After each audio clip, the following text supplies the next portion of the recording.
Jadi selamat sore juga buat teman-teman peserta pelatihan SOS pada sore hari ini. Nah, untuk hari ini kita akan belajar untuk seperti judul pada poster pelatihan yang sudah kita share, yaitu kita back to basic SPSS ya. Jadi di sini nanti kita akan sedikit mengenal gimana penggunaan dari SPSS itu sendiri, kemudian nanti kita akan memakai sedikit studi kasus. Jadi untuk teman-teman yang sudah membuka modul itu bisa dilihat jika di situ ada studi kasus yang telah disiapkan. Nah, jadi asumsinya di sini untuk teman-teman semua sudah mengerti sedikit tentang statistik ya. Jadi karena kita akan bicara tentang ekonometrika di pemaparan studi kasus yang akan kita lakukan. Nah, jadi di sini ada studi kasus yang telah kita persiapkan dan buka untuk datanya dipersiapkan, SPSS-nya juga, dan modulnya silahkan dibuka terlebih dahulu biar nanti waktu pemaparan teman-teman bisa mengikuti dan lebih jelas gitu. Jadi teman-teman dapat menangkap materi pada sore hari ini dengan maksimal. Oke, kita akan langsung masuk saja untuk yang pertama. Saya share screen dulu.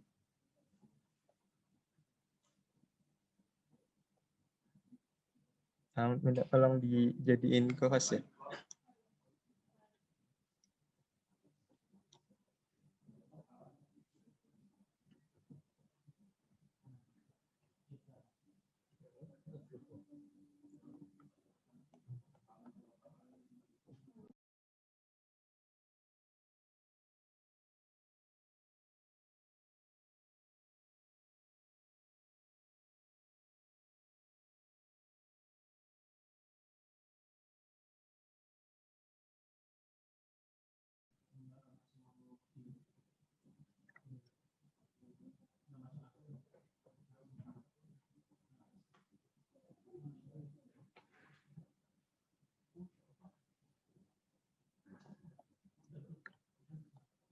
Oke, jadi kita langsung masuk ke bagian yang pertama.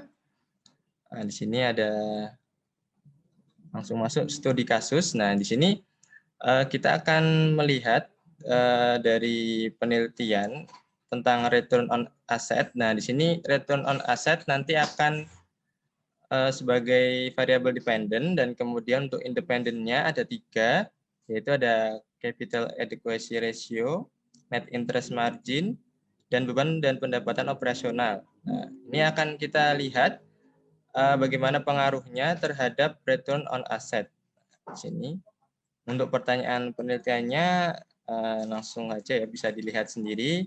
Nah, di sini untuk kode dari nanti per variabelnya untuk capital adequacy ratio nanti ada CAR, kemudian net interest margin ada NIM, kemudian untuk beban dan pendapatan operasional di sini BOPO. Nah, itu untuk sebagai kode dari singkatan variabel-variabel yang akan kita gunakan. Oke, untuk model regresinya sesuai judul kita akan menggunakan regresi linear. Jadi sederhana ya. Di sini untuk Y variable dependent, kemudian di sini variabel-variabel dependent yang sudah kita siapkan, dan untuk rumusnya bisa teman-teman lihat sendiri di modul yang sudah tersedia.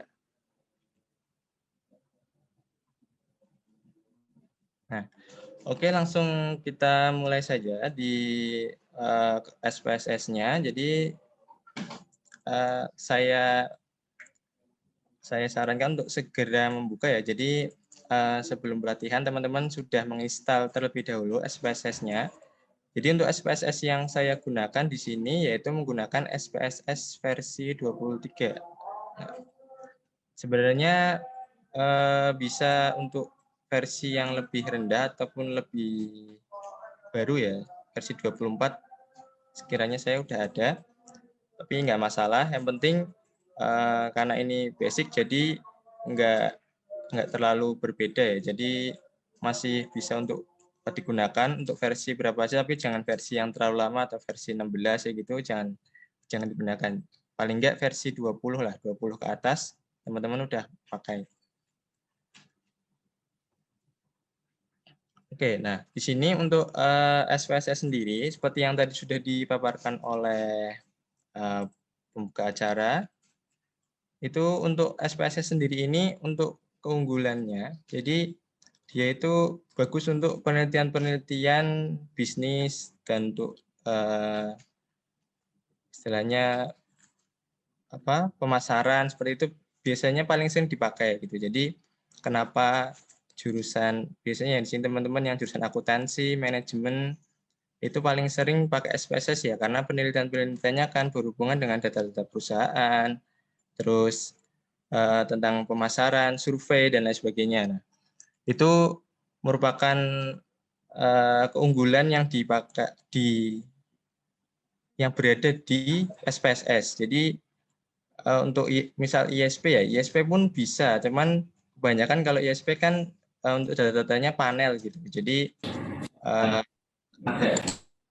jarang untuk memakai SPSS. Mungkin kalau misalkan yang suka ikut lomba-lomba gitu kan, lomba-lomba bisnis, kayak gitu teman-teman bisa pakai SPSS untuk penelitian bisnisnya.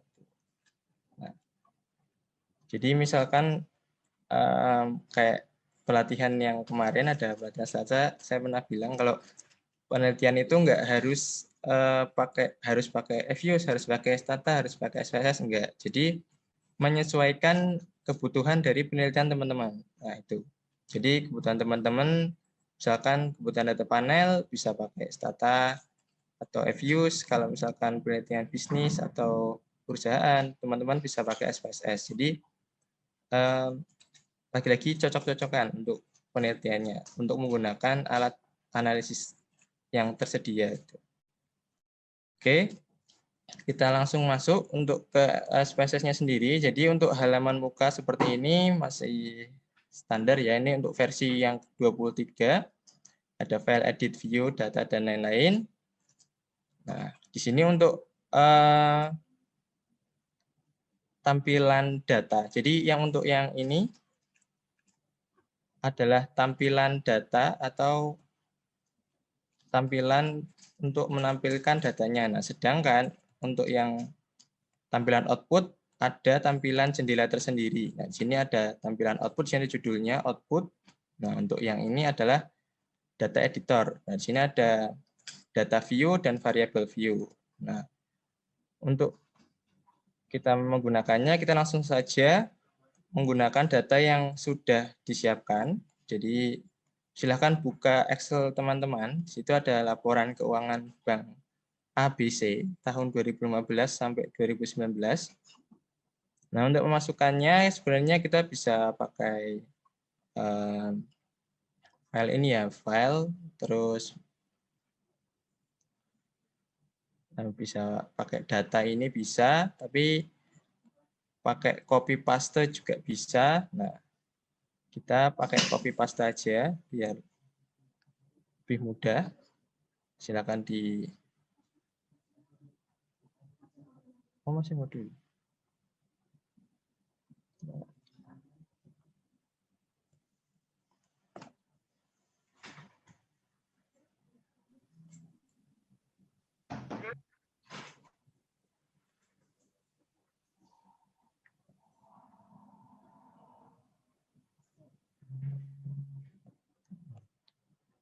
Nah, kita langsung masuk ke Excel-nya. Jadi kita langsung copy untuk data Excel-nya.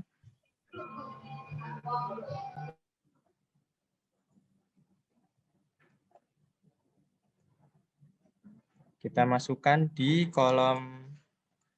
kolom data view ya.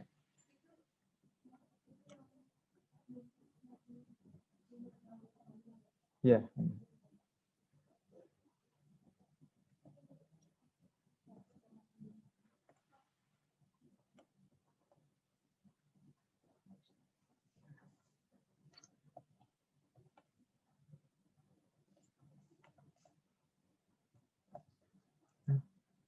Bentar,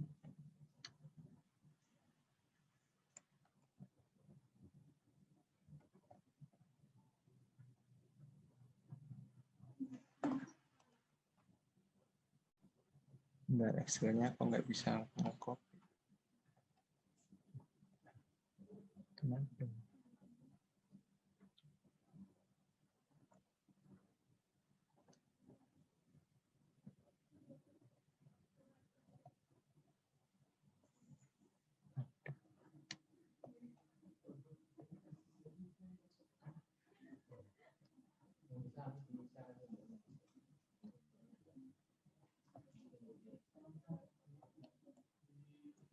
Aduh, nggak bisa. Coba di share dulu ya. Excelku nggak bisa ini. Bentar.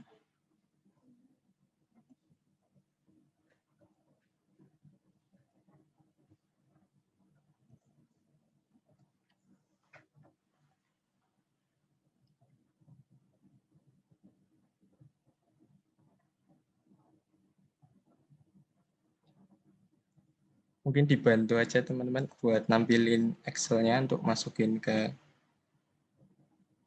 SPSS-nya.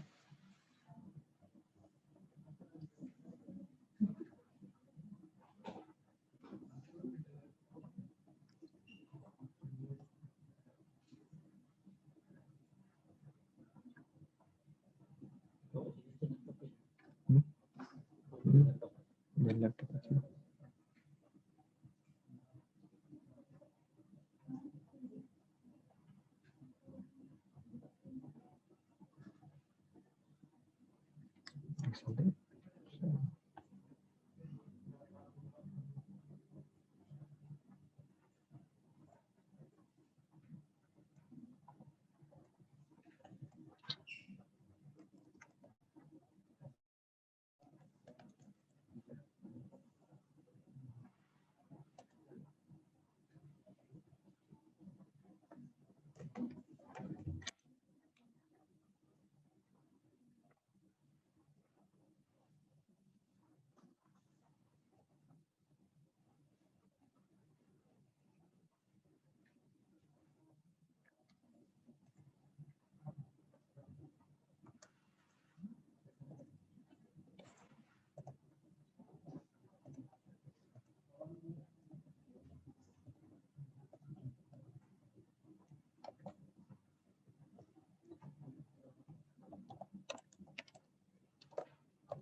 Sudah?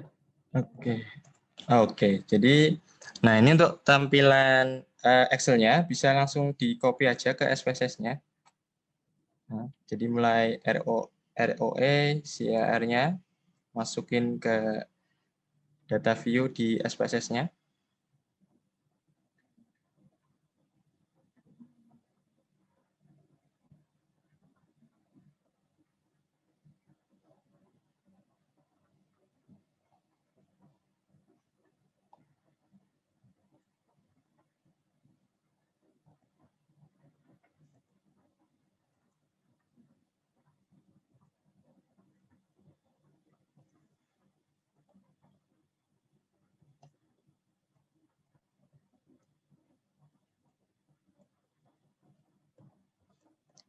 Oke, pakai punya aku aja ya, udah bisa.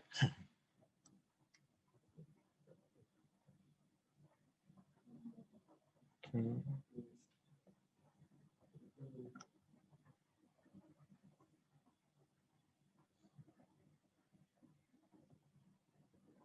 Nah, oke, jadi kita langsung copy aja.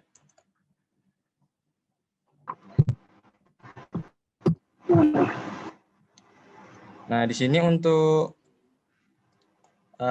datanya sudah kita copy dan di label atau di bagian nama var 001 ini kan belum dikasih nama ya. Jadi kita masuk ke variable view. Nah, di sini variable view kita akan Masih Excel. Oke. Oh, oke.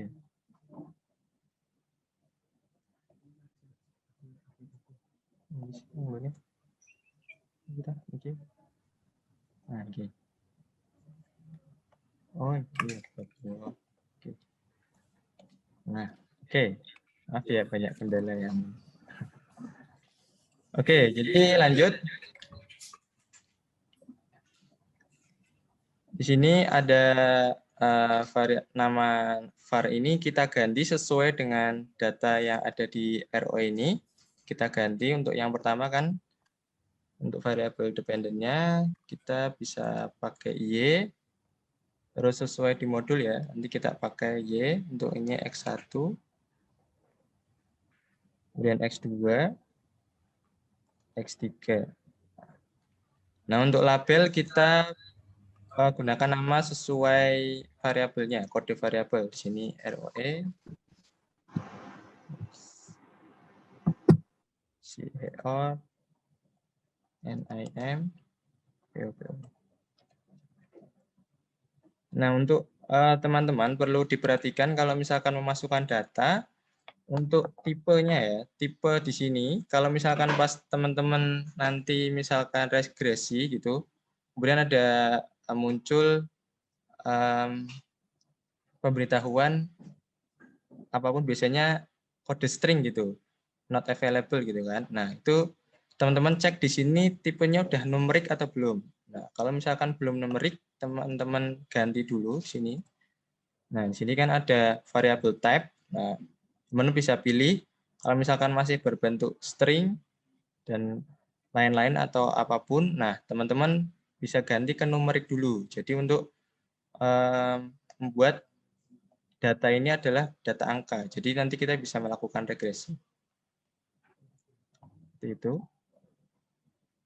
Nah, kalau sudah kita masukkan sesuai dengan yang kita inginkan, di sini untuk Y dan kodenya sudah masuk, label. Nah, untuk yang teman-teman untuk data yang 16 minus 16,50 ini teman-teman ganti dulu ya. Jadi teman-teman ganti ke 1,65. Jadi kalau di Excel itu minusnya itu nggak bisa apa? Kehitungnya desimalnya jadi 2. Nah, di sini masuknya kan karena ini titik ya. Jadi mungkin teman-teman di Excel-nya itu untuk pemisah desimalnya bisa diganti titik. Cuman karena ini daripada ganti-ganti kan, nah kita ganti manual di SPSS-nya aja biar gampang. Nah, di sini 1,65.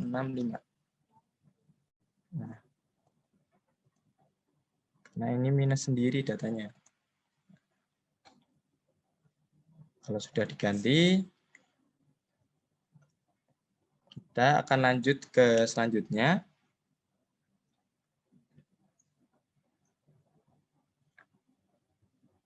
Nah, kita akan segera melakukan analisis regresi, yaitu untuk caranya.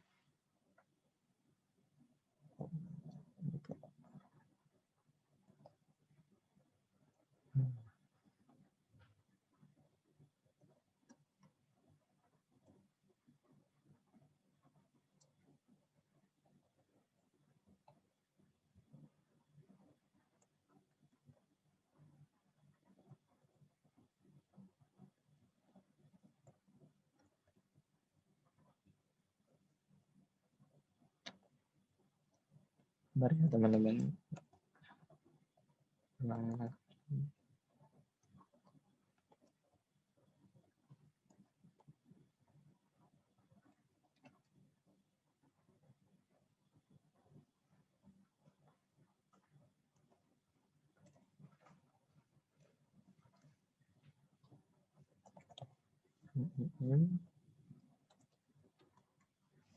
Oke.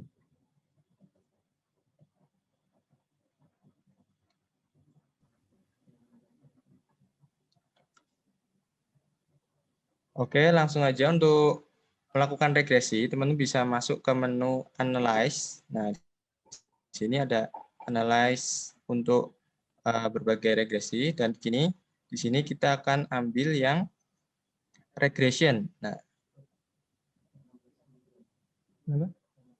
oh iya.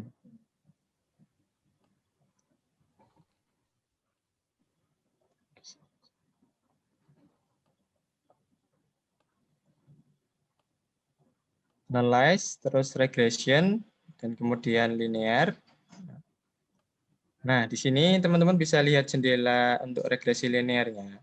Jadi, untuk kolom dependent di sini, kita akan memasukkan variabel Y atau variabel ROE. Nah, di sini teman-teman bisa klik di bagian kolom list dari variabel yang sudah kita siapkan. Untuk ROE-nya kita klik, kemudian kita klik tanda panah sini untuk memasukkan variabel dependent-nya. Kita klik, masuk. Nah, sudah masuk di sini. Di sini sudah hilang, nggak ada. Nah, untuk independen-nya kita klik satu-satu, kita masukkan. Ini 2 dan POPO sudah masuk. Nah, ini teman-teman bisa langsung untuk melakukan regresi. Jadi ini asumsi nggak ada tambahan-tambahan ya. Jadi cuma regresi aja.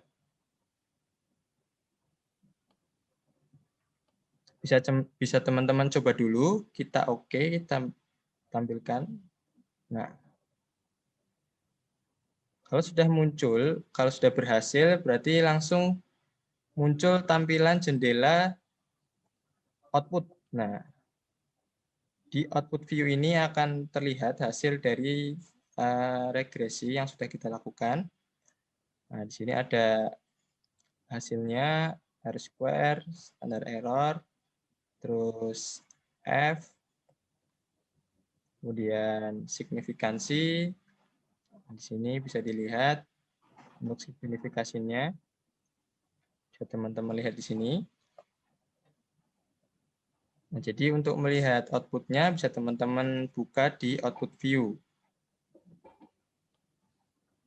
Ini untuk yang awal dari regresi linear, dan kemudian setelah melakukan regresi linear, kita akan melakukan beragam uji. Jadi setelah kita melakukan regresi, memang tahap selanjutnya kan kita biasanya melakukan berbagai uji. Nah, di sini yang pertama, kita urut aja sesuai modul. Kita akan melakukan uji asumsi klasik dari data yang sudah kita regresi. Nah, untuk yang pertama, ini ada uji autokorelasi, ada uji multicol, dan heteroskedastisitas dan normalitas. Nah, ini kita akan sekaligus langsung satu ya. Jadi teman-teman harap ikuti, nanti saya juga pelan-pelan biar nggak ada yang kelewat. Jadi teman-teman bisa setelah keluar hasilnya kita bisa bedah satu-satu. Oke, bisa dilihat untuk bagian 2.4 di modul, itu teman-teman bisa lihat di situ, di uji asumsi klasik. Oke. Kita langsung masuk saja di uji asumsi klasiknya. Kita mulai ulang di analyze, kemudian masuk lagi ke regression, kemudian linear. Nah, untuk melakukan uji-uji asumsi klasik, kita akan membuka di menu statistik. Di sini ya. Menu statistik silakan dibuka.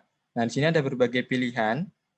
Nah, untuk melihat statistik deskriptifnya, di sini teman-teman bisa klik di deskriptif, dicentang ya, di checklist. Nah, kemudian untuk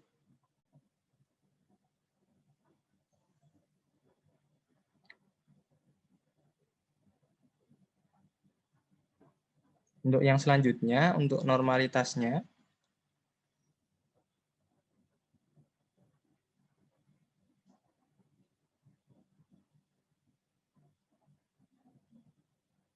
oke.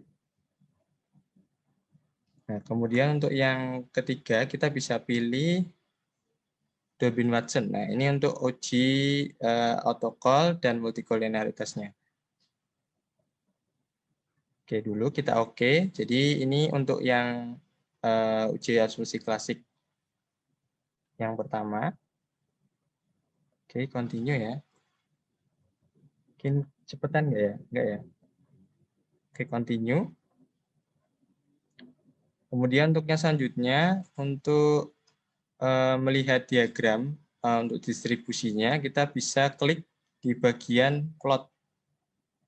Nah, di bagian plot, nah di sini kita akan menampilkan diagram. Nah, diagram untuk melihat apakah sebaran data kita itu normal atau tidak. Jadi untuk normalitasnya kita bisa melihat dari menu plot ini.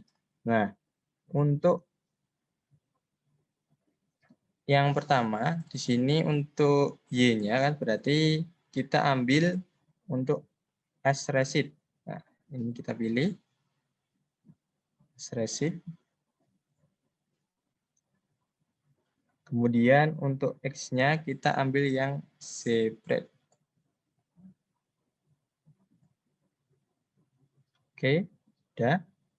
Kemudian untuk standar residual plotnya untuk histogram, jadi nanti ada diagram dan lain sebagainya, kita pilih, kita checklist. Kemudian untuk normal probability plotnya kita checklist juga. Continue. Oke, jadi kita sudah memilih untuk tadi untuk uji asumsi klasiknya, kemudian untuk diagram normalitasnya, serta uji heterosnya. Nah, kalau sudah kita langsung oke.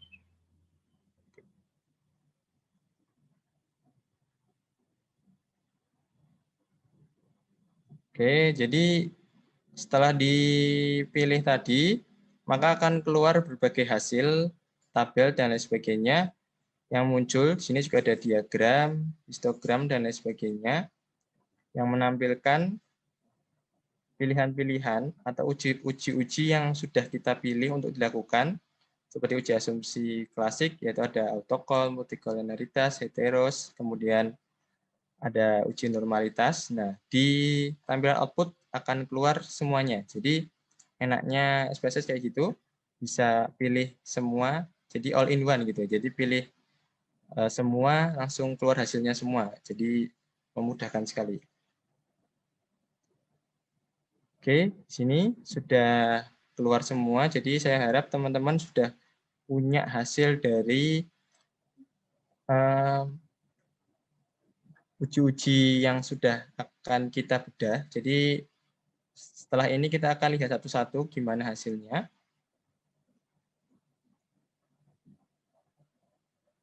Mulai dari uji-uji yang pertama. Oke. Oke, kalau sudah, kita akan masuk ke bagian selanjutnya. Mas, ada yang ketinggalan atau terlalu cepat atau perlu diulang langkahnya?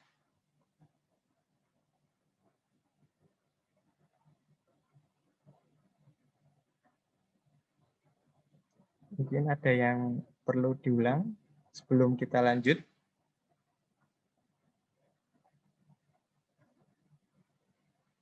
Oke, kayaknya nggak ada ya. Langsung lanjut aja. Oke, jadi untuk yang selanjutnya, nah kita akan masuk ke interpretasi hasil uji asumsi klasiknya. Nah, untuk yang pertama kita bisa lihat di uji normalitas. Sini di bawah. Nah, bentar ya saya besarkan dulu. Nah,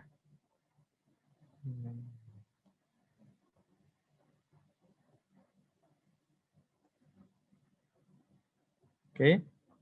Nah, teman-teman bisa buka di gambar yang sesuai dengan di modul. Nah, di sini kita bisa lihat kalau bagaimana sebaran datanya yang sudah kita regresi tadi, apakah normal atau tidak. Dan tentunya karena ini latihan, jadi ya sebisa mungkin bagus ya. Jadi tapi kan kalau teman-teman punya data apa, belum tentu hasilnya sesuai seperti ini. Jadi ini merupakan gambaran aja. Jadi di sini kalau misalkan titik-titiknya mendekati garis sumbu ya ini, garis tengah sumbu. Nah itu berarti persebaran datanya normal. Gitu. Jadi kalau di modul, nah kita bisa lihat suatu model regresi terdistribusi normal jika data plotting titik yang menggambarkan data sesungguhnya mengikuti garis diagonal ini. Nah, jadi untuk garis diagonal ini, untuk sebaran datanya kalau mepet-mepet di sini berarti sebarannya masih normal. Nah, untuk metode alternatif lainnya yang bisa digunakan ya, yang bisa digunakan ini adalah uji Kolmogorov-Smirnov. Nah, untuk hasilnya ini apabila nilai asymptotel lebih dari 0,05 maka tidak terjadi gejala normalitas atau data terdistribusi normal. Jadi kalau misalkan teman-teman punya masalah sama normalitas, bisa dicoba pakai uji ini. Apakah jadi normal atau masih tidak normal, itu teman-teman seenggaknya ya kita coba dulu lah, karena namanya data kan kita harus mencoba untuk memperlakukan sesuai apa yang dibutuhkan gitu. Jadi teman-teman bisa coba, misalkan teman-teman butuh, nah di sini teman-teman bisa coba ke menu Analyze, Regression, Linear, nah, kemudian menu Save. Nah kemudian untuk di kolom residual, teman-teman bisa checklist untuk unstandardized-nya ini. Unstandardized, sudah yang lain kosong aja. Kosong kemudian continue.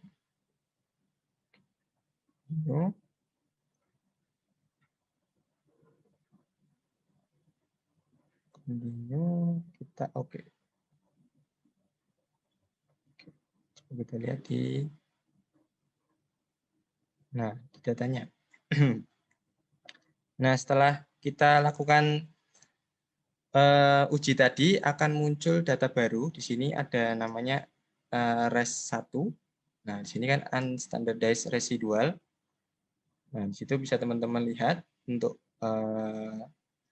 datanya sudah keluar. Kalau belum keluar bisa dicoba lagi sampai kira-kira keluar. Kalau misalkan stepnya sudah benar, teman-teman pasti akan melihat untuk data residualnya sudah keluar di bagian data view yang tadi kita pakai.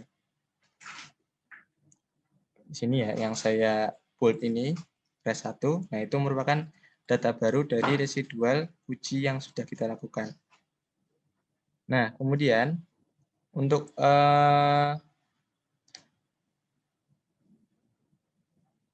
hasil output ujinya, kita akan coba untuk analyze lagi. Analyze, kemudian non-parametric test, nah, kemudian legacy dialog, one sample KS. Oke. Nah, untuk kemudian kita masukkan si variabel residual tadi yang sudah kita keluarkan. Kita masukkan ke tes variabilis. Oke. Kemudian oke, ini normal aja. Nah, maka akan keluar hasilnya sebagai ini. NPAR test. Nah, ini untuk uji dari Kolmogorov-Smirnov yang sudah kita lakukan.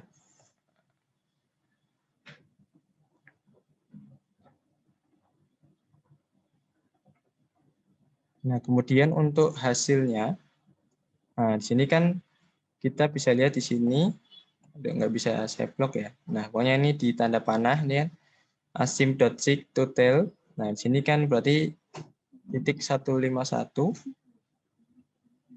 berarti 0,151. Jadi kita bisa simpulkan bahwa nilainya lebih dari 0,05. Jadi dapat disimpulkan bahwa tidak terdapat masalah normalitas. Itu. Nah, itu untuk alternatif lain, misalkan teman-teman masih menemukan masalah di distribusi normalitas pada data teman-teman. Kemudian untuk lanjutnya kita akan melihat dari hasil uji multicall di sini. Nah, untuk uji multicall-nya tadi sudah kita lakukan ya, kita cari dulu di atas. Nah, oke. Nah, ini ntar saya zoom dulu ya.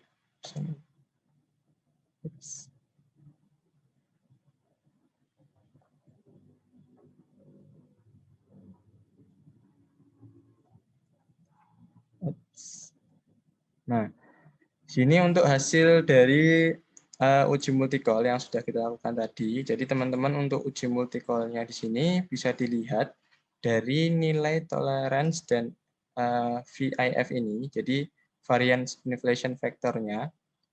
Nah, nggak bisa di itu ya. Nggak bisa diblok. Jadi daerah sini. Nah, di sini nilai pojok ini tolerance dan FIF-nya bisa teman-teman lihat. Nah, jadi teman-teman bisa lihat di modul apabila nilai toleransinya lebih dari 0,1 dan nilai variance inflation factor-nya kurang dari 10, nah itu teman-teman bisa melakukan uji dengan metode regresi prinsipal komponen dan regresi Ridge.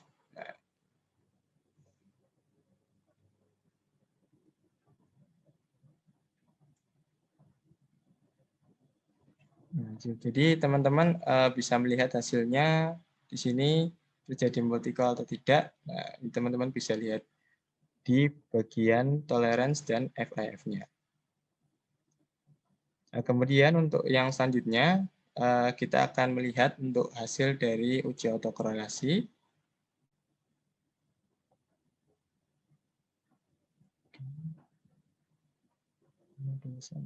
Nah, ini dia. Kita bisa. Nah, untuk hasil dari autokorelasinya bisa teman-teman lihat di sini. Untuk nilai yang dilihat kita bisa nilai lihat dari nilai Durbin Watson-nya. Di sini untuk autokorelasi sebenarnya bisa kalau memang sudah hafal bisa di luar kepala ya. Tapi kalau misalkan enggak, teman-teman bisa ngecek kira-kira terkena uji autokorelasi tidak. Nah, ini kita bisa pakai tabel dari Durbin Watson. Nah, di sini. Nah, di modul dijelaskan kalau untuk nilai Durbin Watson-nya di sini yang kita dapat adalah 1,904. Nah, untuk mengetahui ada tidaknya gejala autokorelasi, maka kita bisa mengacu pada ketentuan tabel Durbin-Watson. Diketahui bahwa jumlah variabel independen K adalah 3 dan jumlah sampel adalah 3N. N adalah 20. Nah, sini untuk ketentuannya berdasarkan tabel Durbin-Watson didapatkan nilai DL dan Durbin lower ya. Durbin lower sama dengan 0,9976 dan Durbin upper-nya sama dengan 1,6763 dan 4 minus Durbin upper sama dengan 2,3237. Nah, lalu kemudian kita lihat sini aja. Oke.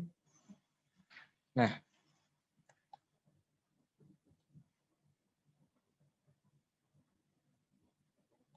sini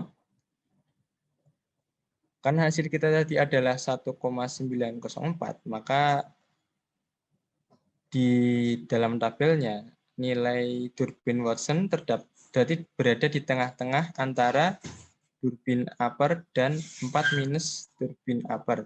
Maka model regresi tidak mengalami gejala autokorelasi atau data terdistribusi normal. Nah, gini, jadi teman-teman bisa lihat untuk tabel Durbin Watson-nya ada di lampiran bawah ya, lampiran bawah. Teman bisa lihat di bawah. Nah, di sini teman-teman bisa lihat sendiri. Di sini. Untuk melihat bagaimana penghitungan dan deteksi dari autokorelasi dari data teman-teman. Oke.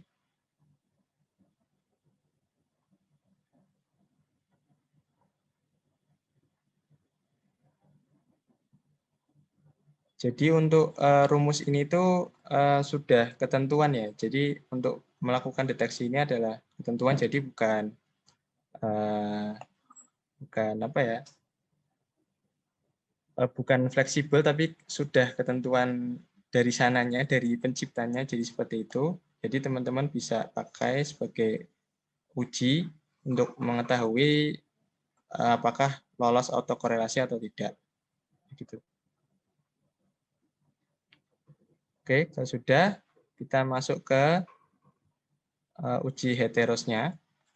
Nah, di sini untuk referensi dari kita mengambil materi, di sini ada dari Prof. Imam ya, Prof. Imam Ghazali. Jadi kalau teman-teman butuh referensi tentang buku SPSS, bisa cari di terbitan dari buku-bukunya Prof. Imam itu juga bagus-bagus kalau misal SPSS. Ya ini nggak di-endorse ya, jadi emang kalau bukunya Prof. Imam itu lebih mendetail untuk penjelasan dari SPSS-nya menurut saya gitu. Jadi lebih enak kalau misal teman-teman cari referensi tentang penggunaan SPSS itu bisa merujuk ke bukunya Prof. Imam. Oke, kemudian kita kembali lagi ke output ya, tampilan output.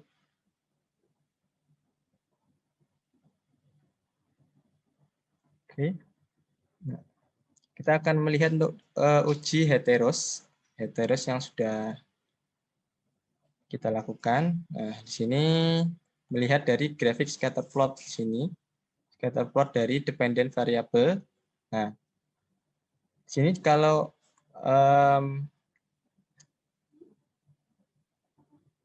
cara melihatnya misalkan karena ini datanya sedikit ya, misalkan datanya banyak pasti tampilannya lebih terlihat lah, karena ini datanya sedikit jadi seadanya aja apa yang terlihat gitu kan. Nah, untuk heterosnya melihatnya misalkan nggak ada pola yang jelas atau bergelombang melebar kemudian menyempit. Nah, berarti pada gambar scatter plot di sini kan, serta titik-titik menyebar di atas angka dan di bawah angka 0 pada sumbu Y. Ya, jadi sumbu Y kan pojok ya.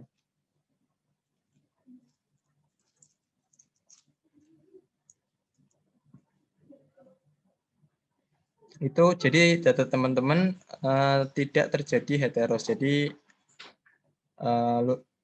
lolos uji heteroskedastisitas lah intinya. Jadi kalau misalkan datanya agak ke tengah-tengah itu biasanya itu datanya nanti kena heteros, kena uji heterosnya. Jadi titik-titiknya enggak menyebar kayak ini, tapi karena ini ya datanya sedikit dimaklumin aja ya. Jadi buat contoh aja. Karena nanti kan pada penelitian biasanya yang data-data perusahaan, data bisnis itu kan jumlahnya banyak gitu kan. Jadi lebih kelihatan lah untuk deteksi ujinya gitu. Nah, untuk yang selanjutnya, untuk masalah heteros, itu alternatifnya kita bisa menggunakan uji Gleiser. Nah, metode ini metode yang bisa digunakan selain dari metode yang tadi. Nah, untuk melakukannya kita masuk ke data view lagi yang tadi. Nah, kemudian kita akan coba untuk melakukan uji Glaser ini untuk masalah heteroskedastisitas. Kita coba menu, kemudian kita pilih transform, kemudian kita compute variable.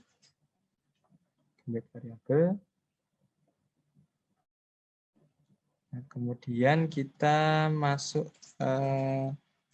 namanya, nama sesuai di modul, kelihatan ya. Nah, untuk target variabelnya ini jadi namanya ya. Kita tulis untuk ABS_receipt.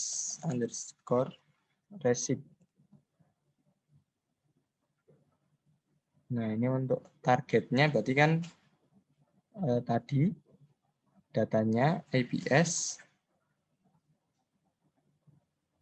dalam kurung res_1. Jadi nama variabel residual yang tadi sudah kita lakukan ya. Oke.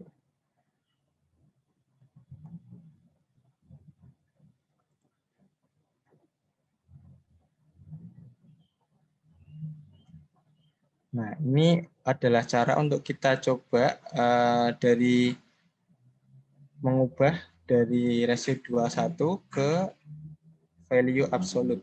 Nah, kemudian setelah sudah, kita kemudian pilih OK.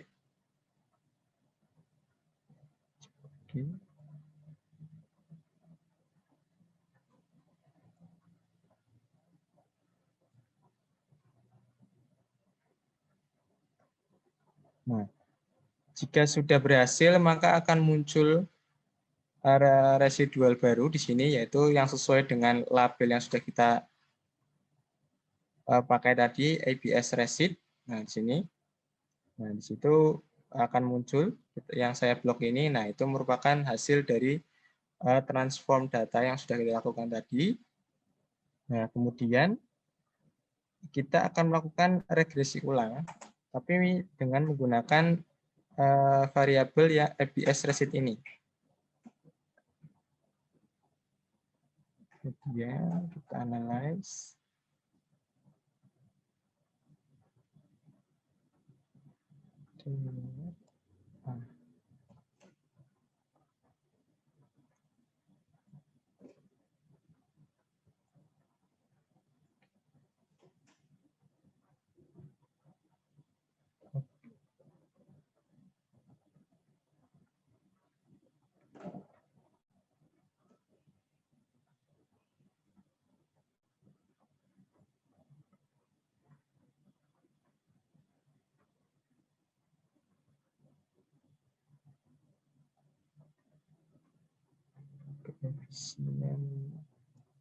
Bentar, saya cari dulu hasilnya. Belum muncul ya.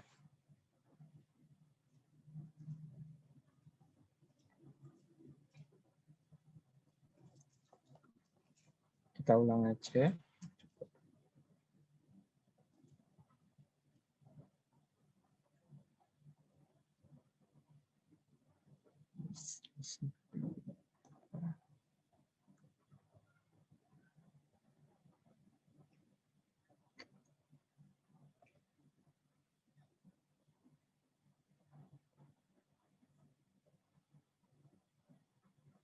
Regression linear.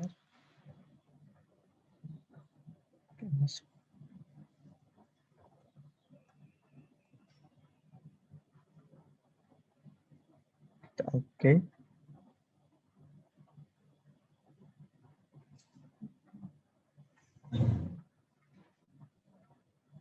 Outputnya belum keluar ya.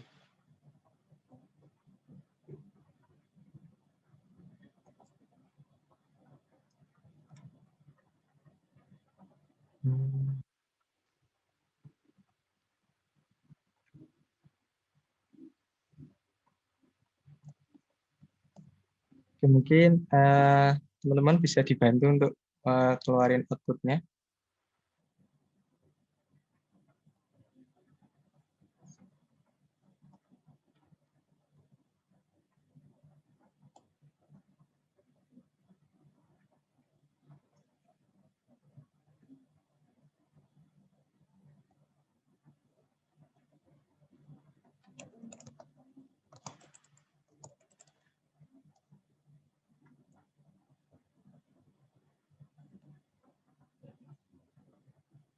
Oke.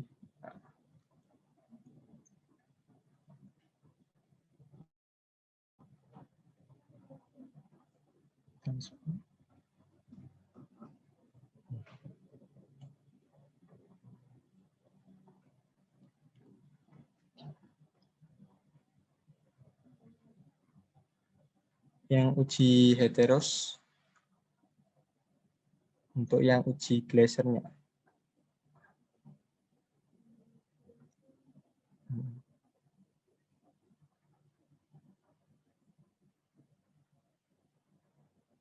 Nah, ini yang 522 tadi. Yang bawah. Nah, ini. Oke, nah itu untuk hasilnya. Di situ untuk dependent variabelnya sudah kita masuk untuk ABS receipt di situ. Nah, jadi untuk melihat apakah terkena gejala heterosnya, itu kita bisa dilihat di nilai T-nya. Misalkan nilai signifikansinya lebih dari 0,05, maka dapat dikatakan bahwa model regresi tidak mengalami gejala heteroskedastisitas. Nah, itu bisa teman-teman lihat di situ. Oke. Nah, mungkin itu aja untuk uji Glaser-nya. Dan kemudian untuk yang lain ada uji koefisien, uji F, dan lain sebagainya. Teman-teman bisa melihat ya dari hasil regresi yang sudah teman-teman lakukan tadi. Jadi di modul sudah dijelaskan secara jelas. Jadi kita lihat satu-satu aja. Mulai dari uji koefisien di sini.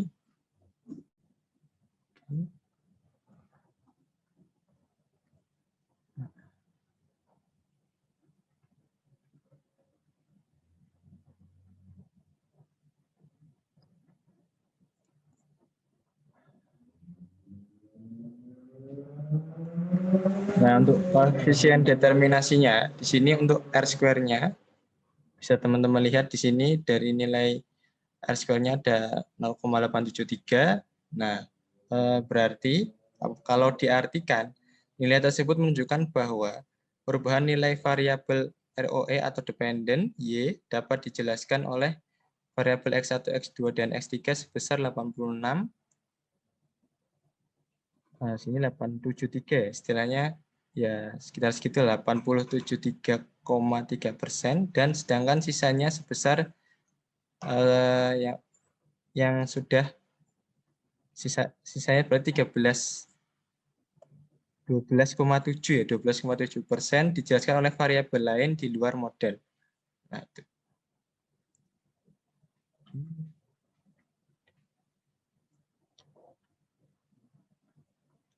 Kemudian untuk uji F statistik bisa teman-teman lihat di tabel ANOVA di situ. Ini yang itu ya.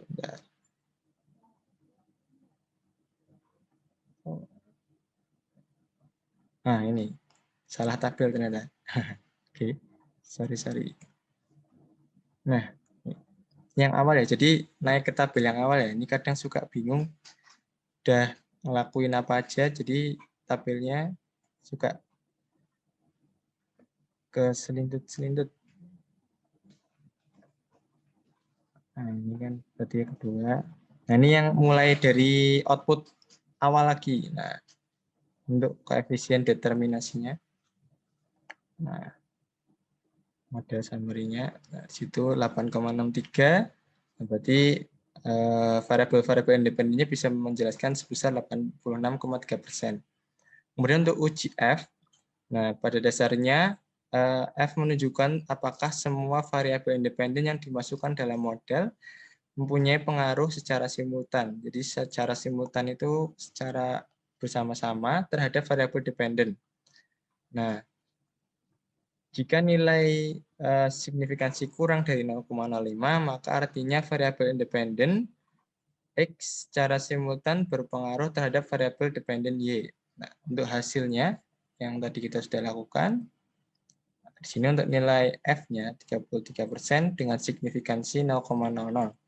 Jadi bisa dikatakan untuk variabel independennya mempunyai pengaruh secara simultan karena kurang dari 0,05.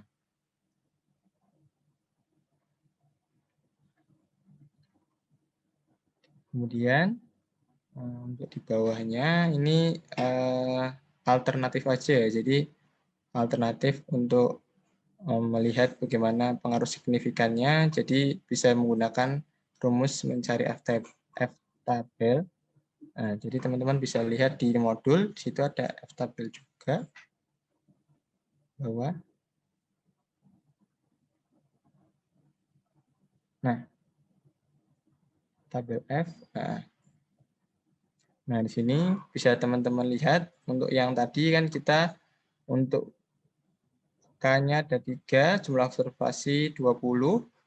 Nah, jadi F hitung 33,455 dengan signifikansi 0,5%.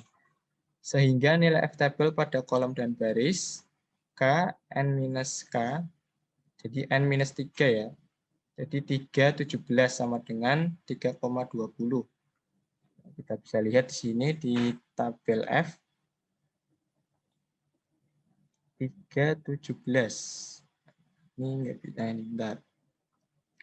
Bisa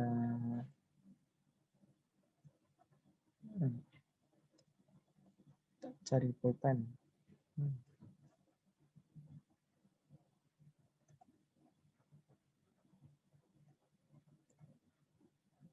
Nah, sini di tabel 3, kemudian 20, 3,17. 3,17. Nah, sini hasilnya ada ketemu F-nya berarti 3,20. Jadi dapat disimpulkan jika F hitung nilainya lebih besar daripada F-tabel, maka artinya mode regresi signifikan atau berpengaruh secara simultan. Itu alternatif aja sih untuk mencari hasil dari uji F statistiknya. Kemudian untuk uji T-nya kita bisa lihat di tabel koefisien. Nah, ini.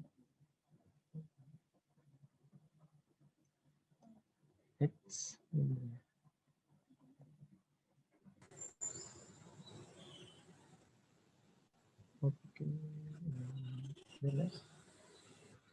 Nah,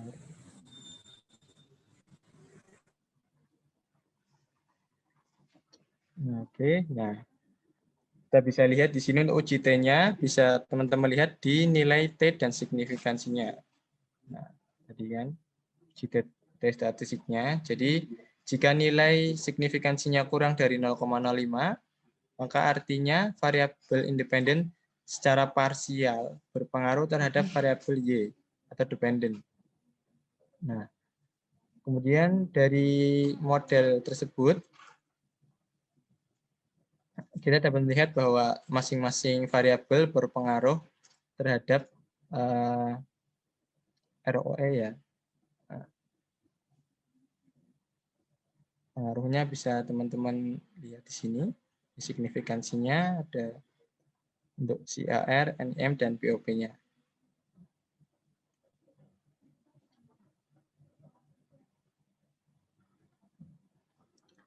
Nah, lanjut aja untuk hasil akhir dari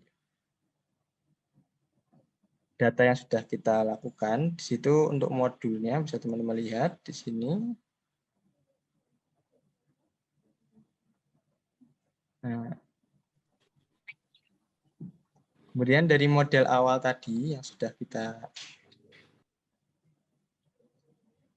siapkan, sini kan ada Y, kemudian di sini ada konstanta, dan kemudian di sini ada beta aset tetapnya atau tadi X1, kemudian X2 profitabilitas, dan X3-nya investasi.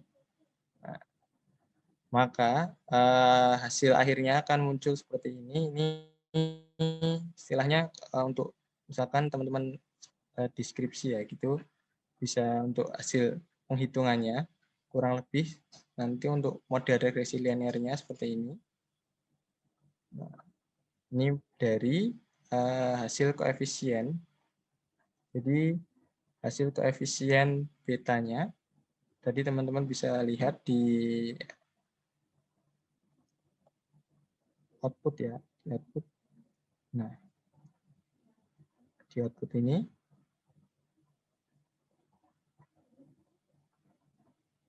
Nah, jadi untuk yang unstandardized coefficient ini kita bisa masukkan untuk alfanya berarti 7,518, kemudian koefisien dari CER-nya 0,040, kemudian NIM-nya 0,059, dan kemudian profit investasinya 0,081. Nah, itu langsung teman-teman ambil dari tabel koefisien, itu masukkan ke koefisien masing-masing variabel. Nah, jadi untuk cara membacanya, jadi setiap 1% kenaikan CIR akan meningkatkan ROE sebesar 0,04 juta. Kemudian setiap 1% kenaikan NIM akan meningkatkan ROE sebesar 0,059. Dan kemudian setiap 1% kenaikan BOPO akan menurunkan ROE sebesar 0,081. Nah, itu untuk hasil akhir dari data yang bisa teman masukkan ya, masukkan untuk memasukkan hasil regresi ke dalam model, itu bisa teman-teman ambil dari nilai koefisien yang sudah teman-teman lakukan.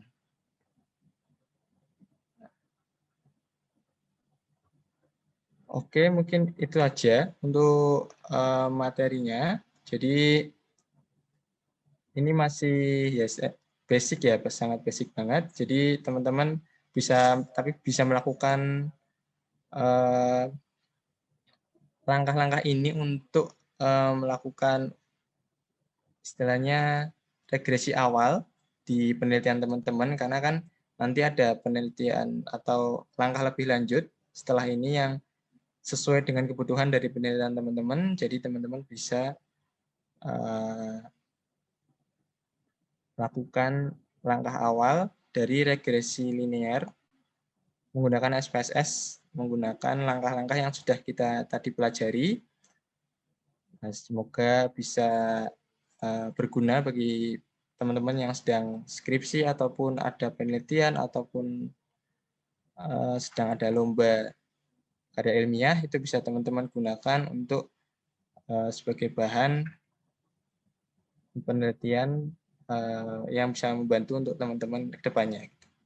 Dari saya cukup untuk materinya, saya kembalikan lagi ke pembawa acara. Terima kasih. Baik, terima kasih Mas Burhan atas materi yang sudah disampaikan. Semoga